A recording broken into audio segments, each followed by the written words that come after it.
Hello,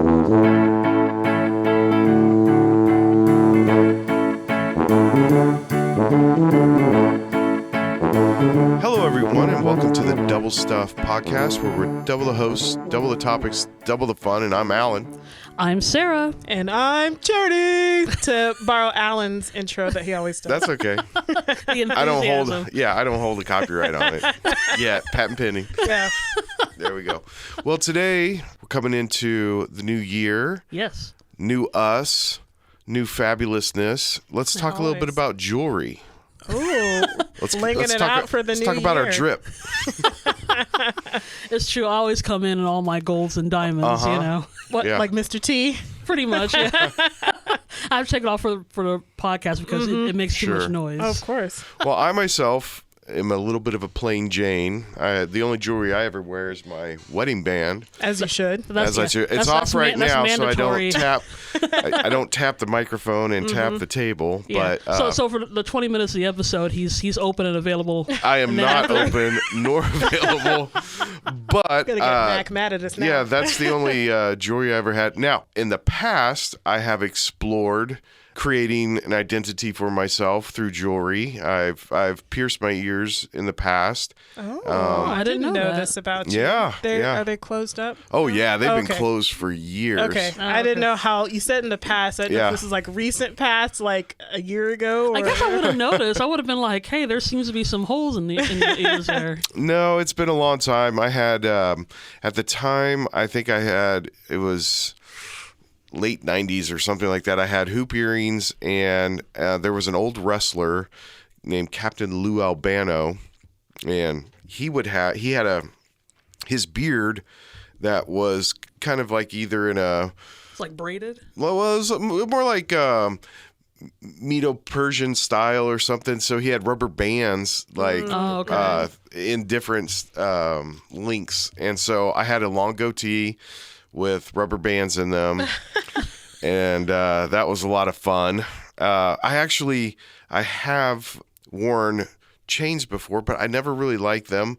I've never really gotten into watches. I don't like watches on my wrist, although I'm starting to get really interested in them now because smartwatch. Well, that's it. And we might be getting into this too early. I was going to explore this later, but might as well right now, because jewelry or just wearables are like what you're talking about. But they're smart now. Not only that, but they can track all kinds of things. They can even track like irregularities in your heart and things like that. Mm-hmm.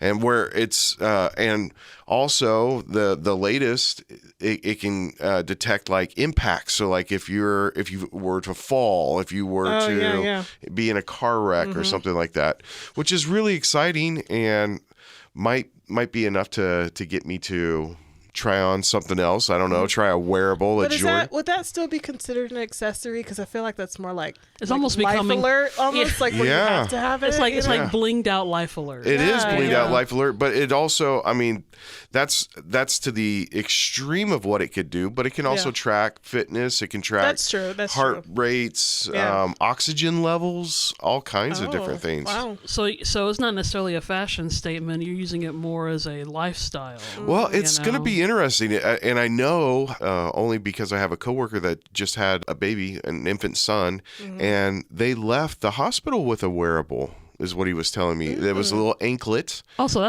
I guess that's becoming commonplace now. I think so, yeah. Easier way to keep an eye on the baby. Yeah. So now it's going to be, are you wearing jewelry or are you actually wearing something that functions? And it's not just fashion. Yeah. I mean, I guess I can see it makes sense because, for people that might have to wear a device, it almost looks like, oh, you're wearing that because, but if it looks like it's supposed to be and it looks like a piece of jewelry or an accessory, it doesn't have to look like, like I said, they look like smartwatches now. So, so nobody's going to know the difference. It looks normal, quote unquote, versus like, oh, you have something wrong with you because you have to wear this device, so I guess I can see that makes perfect sense. I guess branching out into accessorizing, because that does fall under jewelry, I've noticed it more and more, even though glasses isn't really jewelry, but I noticed that glasses is becoming really big of a fashion statement. It's been like that it was like that when we were It teenagers. is, but I feel like it's happened more so now. Well, they're doing more with glass now. I mean, those crazy flip phones where they have bendable glass. And I've been wanting to get those. Those are crazy. The new BlackBerry. The new old flip phone. Yeah, that's crazy. Mm-hmm. So I'm like, if they do with that, but like, I guess I was meaning more like spectacles, but I do want to get that too, because I guess, like I said, I guess it's becoming a fine line between like terms of what we consider like jewelry and accessorizing to kind of like what you were saying. It's almost like you have to have it because you can't live without it. Right. You know, it's not like I forget earrings. I'm like, oh no, there goes my life support. Right. You know? I mean, I'm talking about jewelry. I'm not wearing any right now, so I feel like I'm contradicting myself. Right. But yeah, it kind of it almost makes sense in this day and age. Probably something we wouldn't have thought of even 10 years ago, if not longer. Right. Well, 10 years ago, they had the function of it with Google Glass, but it was so unfashionable, nobody wanted it, you know? Yeah. But if they can get the technology to where it's fashionable, I mean, that's what it really takes off. I mean, I'm sure that they had, well, like you were saying, with Life Alert and with like some sort of anklet device, be a location device or whatever it might be, but it doesn't look good. And everybody knows that sees somebody with an anklet or an ankle device, probably better not to ask, what's that? You know, what'd you do? Yeah, you're bound to get an answer. Yeah, exactly. But I mean, but if it can catch up and be small enough to work into fashion, I think that's what we're seeing. Then you just need the right celebrity endorsement. Well, that too. Oh, yeah. Somebody could be wearing something ridiculous, and it's like, oh, such and such is wearing it. Well, I need one too. Right. Yeah. Well, and then almost kind of going back to the beginning part, like I would love to wear jewelry on a regular basis. The downside is that I don't necessarily have the money for like good jewelry because I have a lot. I used to wear rings all the time and they were so pretty, but you know, it's cheap like costume jewelry, which I don't mind, but like it might last 2 or 3 days before it starts turning your fingers green. Okay. And I don't know, like it's like, oh, it was such a good, cute ring.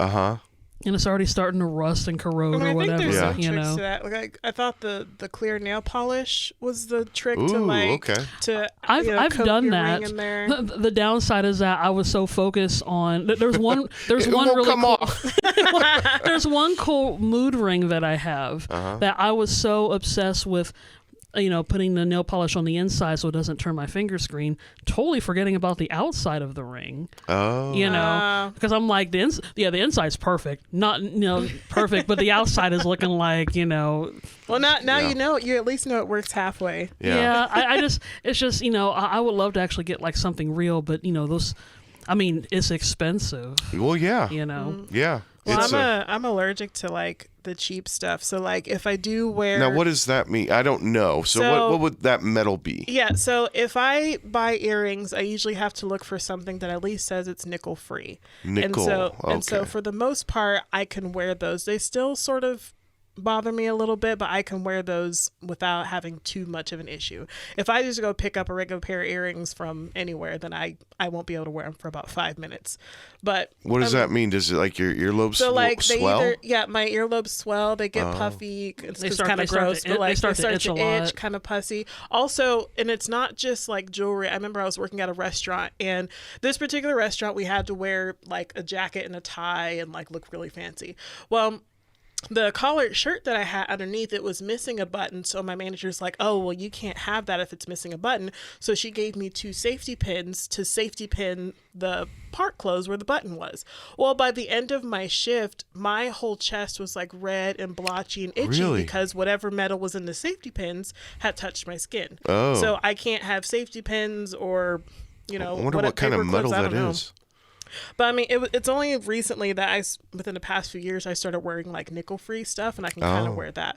But I mean, now, you know, since I'm doing more production work and I normally have to wear a headset or something, I don't wear earrings anymore because then like the earrings will stab the side of my head, you know, so I don't really wear too much jewelry, and I'm not married, so I don't have a wedding ring. So I'm pretty much, this is my jewelry. I have a hair tie around my wrist right now. That's what I do. That's basically the extent of my jewelry. Necessities. Well, I'm wondering too if nickel free allows everybody to wear it. Is there a cost? Like, are they more expensive? They're definitely more expensive if you're going to try to get like nickel free or like hypoallergenic. Hypoallergenic that's like mid range. No, I feel like a hypoallergenic earring just covers up the cheap earring. It just covers the first layer with like a small layer of like good metal. But then after a while, like if that comes off, then the cheap metal's exposed and I can't wear them. So, but I mean, either way, like.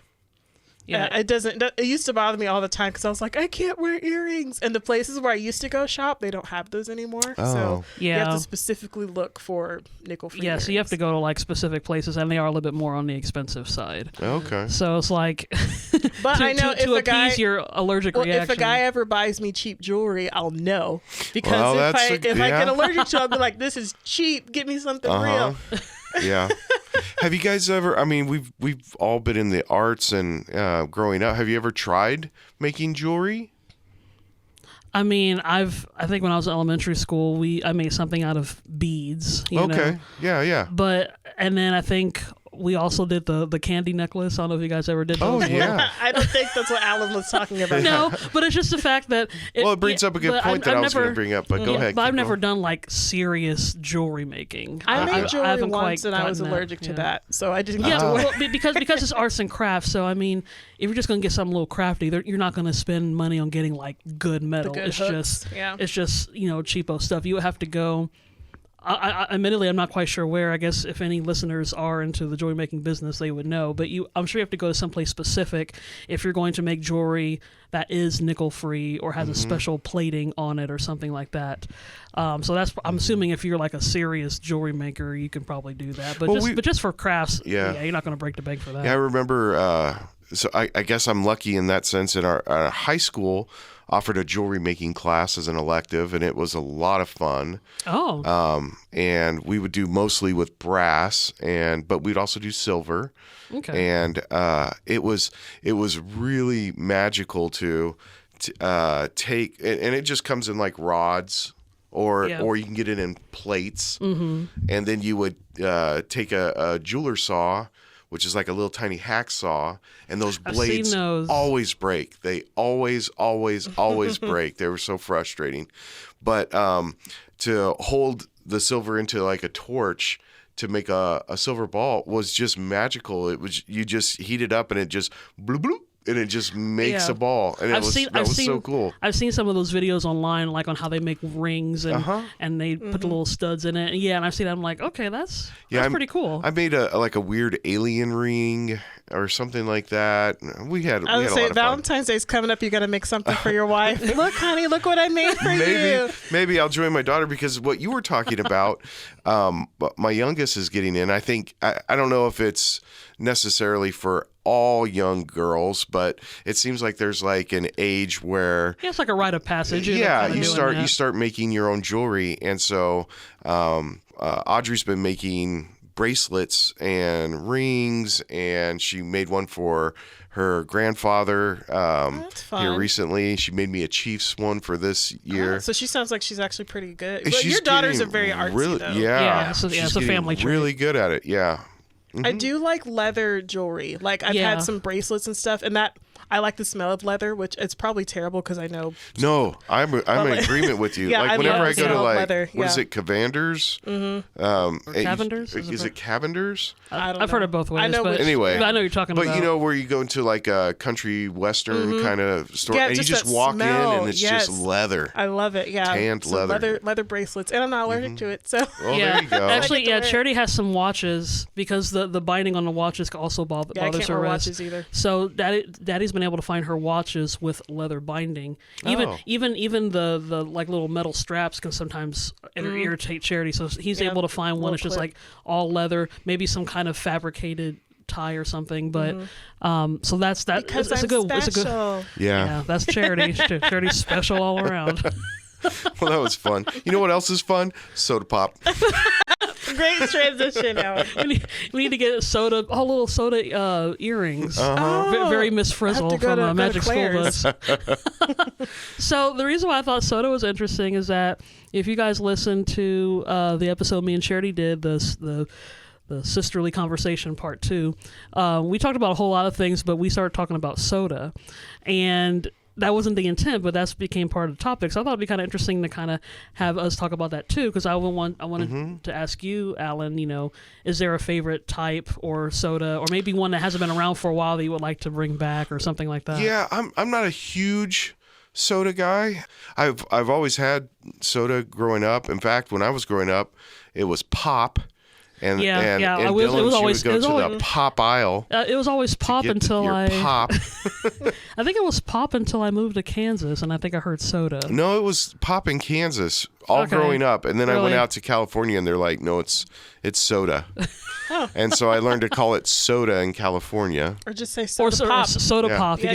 Sody pop. Yeah, but as far as a favorite, growing up, I really liked Mr. Pibb, and Mr. Pibb was delicious with a slice of pizza, and Godfather's Pizza served Mr. Pibb. That sounds so good. Maybe because I'm hungry right now, but I could taste that. Yeah, it was a great combination. And then so from there, I've always been a Coke fan. I've never been a big Pepsi fan. So sorry, Pepsi. No, it's okay. In the episode, Cher's talking about she's definitely a Pepsi fan. So we got. If I have to pick between Pepsi, I mean, I don't drink soda anymore at all. Like I stopped after high school. But if I had to pick between Pepsi and Coke, I would pick Pepsi. Okay. I personally, I think Pepsi has a better taste, in my opinion, as well. Yeah, and it seems to be more prevalent. I think the further south you go. I don't know if it's because southern things like sweet tea, you want things a little bit sweeter, and Pepsi is a little bit sweeter now, than Coke. Pepsi, I don't know if we talked about this, but with Pepsi, like, I think it's a southern thing where you put peanuts in it. Right? Yeah, my mom says that she used to do that. She do it with Coke. Then you get like a sweet salty combination. Yeah, I've never done it, but and I've never seen it. I thought it was something maybe that was offered at the fair. I don't know if that's a regular thing that Southerners do, but like if you go to the fair, you can get like the good peanuts, and you'll get like a big thing of Coke. And you get is there a good peanut? I don't know. I mean, I get hardly a connoisseur or something. I don't know. Like you're not just going to get like a bucket of peanuts and dump it in there. You know, like they probably roast them or do something magical to it. But I thought that was something that's from the South. I've heard that. I've never done it. I've never seen it. But there's a lot of things that I've heard of that I know exist. Like people do bread and milk and things like that. So as a drink. As kind of like combos. Well, so you eat it kind of like cereal. You just like a specific kind of bread, or just break up like white bread and put it in like either your cup or a bowl and with milk, and then eat it. Sorry, and then, I'm looking at Charity's like disbelief on her face. The only time I've seen anyone do that is that if you're gonna make a meatloaf, because you want to do some sort of breading. So like you'll do the bread and milk, but then you'll mix it with the meat, which also sounds disgusting, really. But like, but it's so delicious. Yeah, but it helps like thicken with a Mr. Pibb. Pibb. Yeah, but I've never seen someone do that. Like, let me get a bowl of bread and milk and eat it or drink it or whatever. That Ollie sounds like a depression snack from like the 30s or something. Yeah. Like all we got is milk and bread. So. It does sound Great Depression. But nowadays, my soda pop of choice is Diet Dr. Pepper. I like that. And it just so happens. Yeah. Oh wow! What a perfect. Right in front of Sarah. And it's right behind Alan. I think he had it behind him. Yeah. And the girls know that. I mean, I'm pretty easy to please. So for Christmas, birthdays, whatever, just get Dad some Diet Dr. Pepper and some Reese's peanut butter cups, and you'll be okay. Oh, that's lovely. Yeah. Our dad is cheese crackers and sweet tea, and he's pretty much golden. Okay. And apple butter. He likes apple butter and too. Apple butter. I think that's his dad thing. It's like, just get me something good, something edible, and something good to some drink. Socks and a pair of underwear, and I am perfect. Leave me alone perfect. to watch the game. We're good. Happy birthday to me. Really good. Well, thanks, guys. That's been a lot of fun to talk about today.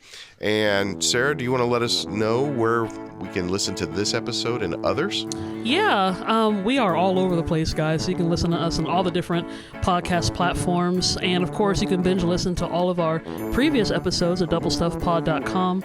We're available on Facebook, Instagram, and YouTube at Double Stuff Podcast. And of course, as usual, on Twitter at DoubleStuffP, and that's the letter P.